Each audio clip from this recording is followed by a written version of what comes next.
Na hata katika ugonjwa huu wa corona, Mungu ametusaidia, tumeshinda. Hata hapa ninaowaona wenye barakoa siwaoni.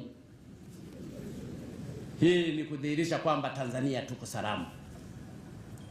Niwaombe ndugu zangu wakulima, tujihadhari na kuuza mazao yetu kwa bei ya chini. Kwa sasa hivi wameshaingia walanguzi wanatuzungukia. Walanguzi hao wengine ni wa humu humu, wengine ni kutoka nje ya nchi. Tunauza mazao yetu.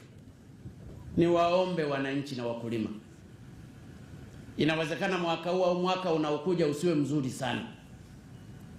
Msiuze mazao yenu kwa bei ya kutupa. Baadaye mtanunua hivyo vyakula kwa bei ya juu wakati njaa zitakazoingia. Tunafahamu maeneo mengi katika Afrika na katika dunia yatapata shida ya chakula. Ni kwa sababu waliji lockdown wakati sisi tukiwa tunashughulika kulima. Sasa tutunze vyakula vyetu, na kama tunaamua kuuza, tuuze kwa bei ya juu sana.